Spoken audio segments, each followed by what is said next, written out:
জেনে নিন যে যার সঙ্গে আপনার মেয়ের বা আপনার ছেলে বিয়ে দিচ্ছেন সেই ফ্যামিলির মেডিকেল হিস্ট্রিটা কি। আজকের যুগে দাঁড়িয়েও এই মেডিকেল হিস্ট্রি গোপন করে অনেক সময় বিয়ে হয়ে যাচ্ছে। হয়ে গিয়ে বাবা মা তো হাত পা ছেড়ে দিল, মেয়ে চলে গেল বা ছেলে বিয়ে করে ফেলল। সাফারিংটা শুরু হয় তারপর থেকে, যেখানে শেয়ার করবার মতো কেউ পৃথিবীতে থাকে না। এবং আমার বিয়ের বছর 4 বছরের মধ্যে আমার এক্স ওয়াইফের মেন্টাল ডিজিজ ধরা পড়ে।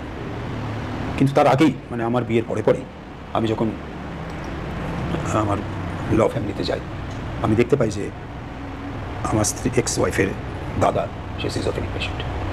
এটা সম্পূর্ণ আমার কাছে গোপন করা হয়েছিল, আমাকে ঢুকতেই দেওয়া হয়নি। বিশিষ্ট সঙ্গীত শিল্পী শ্যামল মিত্রের মেয়ে মনোবীণা মিত্র, যার সাথে হারাধন ব্যানার্জির ছেলে কৌশিক ব্যানার্জির বিয়ে হয়েছিল, কিন্তু সেই বিয়েটা ওয়ার্কআউট করেনি। একটা সময় তারা ডিভোর্স নেয় এবং আজকে মনোবীণা মিত্র একজন মানসিক রোগী। তার স্কিজোফ্রেনিয়া রোগ আছে এবং এই স্কিজোফ্রেনিয়া রোগের জন্যই কৌশিক ব্যানার্জি তাকে ডিভোর্স দিতে বাধ্য হয়েছিল।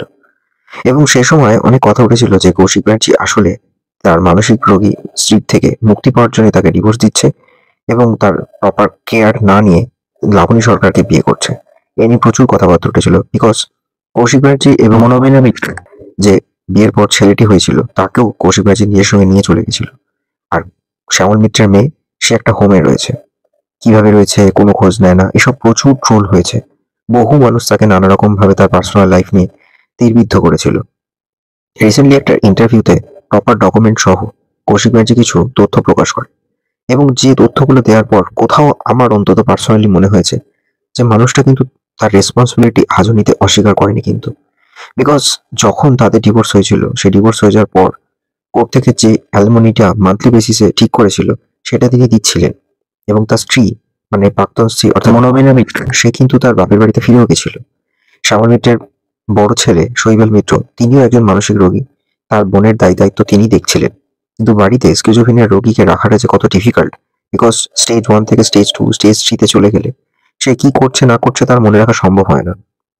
তখন বাধ্য হয়ে তাকে হোমে রাখার ব্যবস্থা করা হয়। আর সেই সময় জানা যায় যে বাড়ি থেকে পালিয়ে যায় এবং তাই কৌশিক ব্যানার্জি নিজে দায়িত্ব নিয়ে বলে যে ঠিক আছে, যত টাকা আমি অ্যালমনি দিচ্ছি তার প্রায় 4 গুণ টাকা খরচ করে তারই বন্ধুর হোমে রাখার ব্যবস্থা করা হয়। কিন্তু তারপরেও দেখা যায় তিনি সেখান থেকেও বেরিয়ে গেছেন। এখন বর্তমানে তিনি সরকারি হোমে রয়েছেন।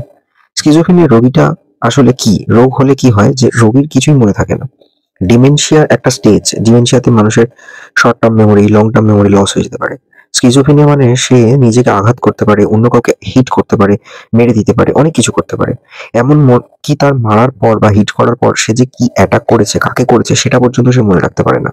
তো স্কিজোফ্রেনিয়া রোগটা হচ্ছে এতটাই ভয়ঙ্কর যে কখনো কখনো রোগী নিজেকে মারতে শুরু করে, তাতে তার ক্যাজুয়ালিটি হয়ে যেতে পারে। এরকম সিচুয়েশনে তার স্ত্রীর যখন এই স্কিজোফ্রেনিয়া রোগটা রয়েছে এবং তার ছেলের উপর যখন অ্যাটাক করে ছোট বয়সে, 3-4 বছর বয়সে, তখনই কৌশিক ব্যানার্জি ঠিক করেছিলেন যে এর সাথে হয়তো সম্পর্ক বা সংসার করা সম্ভব নয়। তিনি তাও 10 বছর ছিলেন একজন পার্সোনাল অ্যাসিস্ট্যান্ট রেখেছিলেন গাইড করার জন্য, দেখাশোনা করার জন্য, কিন্তু তাও তিনি আর টানতে পারেননি। তখন তিনি ডিভোর্স নেন এবং তিনি তার সমস্ত ডিটেলস তিনি বলেছেন। এবং আফটার ডিভোর্স তিনি অ্যালুমিনি কন্টিনিউ করেছিলেন। তারপর লবণী সরকারের সাথে সম্পর্ক, লবণী সরকারকে বিয়ে করা এবং তার ছেলেকে নিয়ে শিফট করা।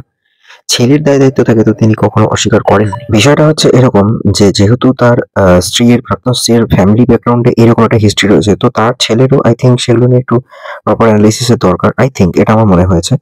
বাট লবণী সরকার সেও কিন্তু কোনো ইস্যু নেয়নি। শুধুমাত্র তার আগের পক্ষের স্ত্রীর ছেলের প্রপার দেখভাল যাতে করতে পারেন, সেখানে যাতে তাদের কেয়ারিংটা ভাগ না হয়ে যায়। এটা কিন্তু একটা নোবেল থট আই থিংক। তবে এসবের মধ্যে আমার অন্তত মনে হয়েছে যে রিসেন্টলি তার স্ত্রী, মানে প্রাক্তন স্ত্রী মধুবনী মিত্র, তিনি নাকি বেরিয়ে গেছিলেন এবং কোনো একটা জায়গা থেকে তাকে রেস্কিউ করা হয়েছে। তিনি একেবারে বিভৎস অবস্থায় রাস্তায় ঘুরছিলেন, মানে শ্যামল মিত্রের মেয়ে সেই রকম ভাবে রাস্তায় ঘুরছে, এটা মানে শকিং। তো এত কিছুর পরেও তাকে সরকার থেকে একটা ব্যবস্থা করা হয়েছে এবং প্যারালালি আবার কৌশিক ব্যানার্জির সাথে যোগাযোগ করা হয়েছিল। তিনি বলেছেন যে ফার্দার তার যাবতীয় যা দায়-দায়িত্ব সেগুলো তিনি বহন করবেন এবং তিনি যাতে ভালো থাকেন, তার যাতে মানসিক রোগটা বেশি প্রোগ্রেস না হয়, তাকে যাতে প্রপার কেয়ারের মাধ্যমে রাখা যায়, তার ব্যবস্থা তিনি করবেন। তো এত কিছুর পর আমার অন্তত ব্যক্তিগতভাবে মনে হয়েছে যে ডিমেনশিয়া সামান্য একটা রোগ, মনে হতে পারে জিনিসটা সামান্য, কিন্তু কোনো ডিমেনশিয়া পেশেন্ট বাড়িতে থাকা সেটা বাড়ির লোকের কাছে কিন্তু যথেষ্ট একটা কনসার্ন হতে হয়। সেখানে স্কিজোফ্রেনিয়া মানে সেটা আরো বেশি। যেখানে বাড়ির লোকের উপর অ্যাটাক হয়ে যেতে পারে। অ্যাটাক করে দেওয়ার পর তার মনে থাকবে না যে সে তার কারো উপর অ্যাটাক করছে। তো এত কিছুর মধ্য দিয়ে একটা মানুষ যখন যায়, তখন তার সেই বাড়ির ফ্যামিলি মেম্বার, আর্নিং মেম্বারের কিন্তু প্রফেশনাল লাইফটাও কিন্তু হ্যাম্পার হয়। কেন আমি এই কথাগুলো কেন বলছি? আমারই এক বন্ধুর বন্ধু সে এরকম অ্যারেঞ্জ ম্যারেজ করেছিল। কিন্তু পরবর্তী সময়ে জানতে পারে যে তার স্ত্রী অ্যাকচুয়ালি মেন্টাল পেশেন্ট এবং তারপর তাকে অনেক কিছুর মধ্য দিয়ে যেতে হয়েছিল। বাট ছেলেটা কন্টিনিউ করতে পারেনি, পারেনি।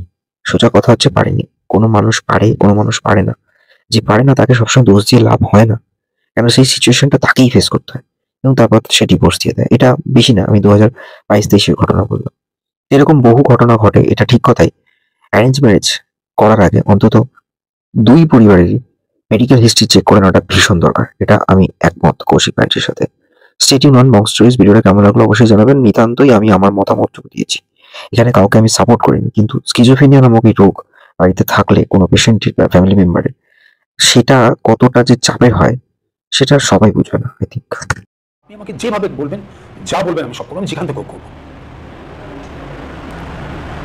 তখন তিনি আমাকে বললেন যে তুমি কি ওয়ান টাইম দিতে চাও নাকি মান্থলি বেসিস দিতে চাও? না, এটা আপনার ডিসিশন। তখন আমার এখনও মনে হচ্ছে এইসব ভালো লয়ার ছিল ম্যাডাম। তিনি আমাকে বললেন যে কৌশিক, আমি তোমাকে ওয়ান টাইম টাকা দিতে দেবো না। তার কারণ আমার এত বছরের এক্সপিরিয়েন্স, আমি বহু ক্ষেত্রে দেখেছি যে ওয়ান টাইম টাকাটা হজম হয়ে যায়। যার জন্য তুমি ওয়ান টাইম টাকাটা দিচ্ছ তার আর কাজে লাগে না, তার আগে সেই টাকা শেষ হয়ে যায়। তুমি আজীবন মান্থলি ওকে দেবে বলে উনি একটা টাকা সেটেল করে দিলেন। শ্রীতমা সেই দিন থেকে আজ অবধি প্রতি মাসের 1 তারিখে তাদের ব্যাংকে সেই টাকাটা চলে যায়।